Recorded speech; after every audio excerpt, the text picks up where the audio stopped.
everyone. Đó. The huge guy, you know.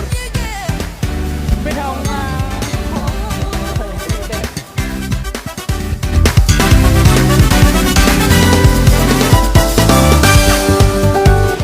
Quý vị và các bạn thân mến, là tôi đang có mặt tại Chay-Đua, là một trong những danh lam thắng cảnh nổi tiếng của Đắk Lắk, và nơi đây thì các bạn có thể tận hưởng không khí mát lành của sông núi, của cảnh sắc thiên nhiên, và các bạn có thể tắm chuyên mình trong chiếc trời nắng chang chang. Nhưng bên cạnh đó các bạn có thể tắm dưới suối, dưới thác thật là thú vị.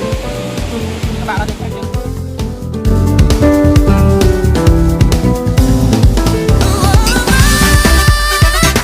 và tôi đang xuống trong thác.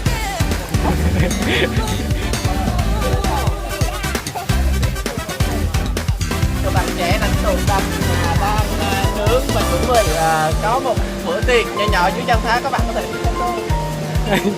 Tôi gọi đây.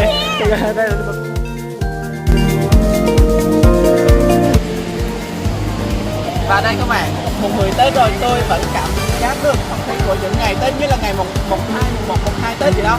Và các bạn thấy rất là đang say sưa ăn heo gì? Heo rừng. Heo rừng. Đây là heo rừng các bạn. Các bạn có hiểu như thế đấy cái tên tôi.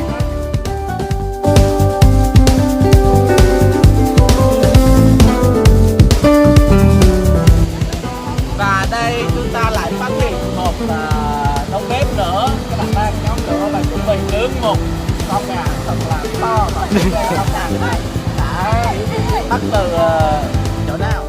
Và trong nhóm các bạn ấy thì có 4 người, và các bạn ấy chuẩn bị thưởng thức một con gà thật là to bự. Tôi nghĩ đây có thể là một buổi picnic thật sự rất là thú vị đối với các bạn. Có, đây. Ngoài ra khi mà xuống đây thì tôi có thể giới thiệu cho các bạn đây là một bãi tắm hết sức thu hút các bạn. Nước rất là trong, rất là trong các bạn. Ở dưới có rất là nhiều cá trong cái con bánh beo này.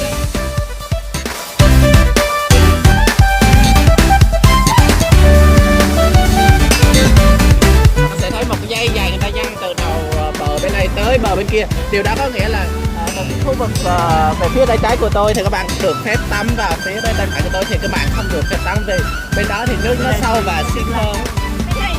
Các bạn chỉ được lặn bên đó thôi, và các bạn đừng theo tôi. Tôi nói là được lặn nhưng mà các bạn đừng có theo.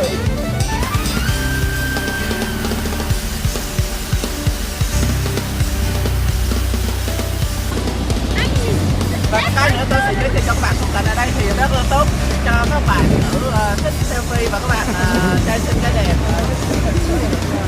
Khung cảnh rất là hùng vĩ thế này, các bạn có thể thả và nhìn xem.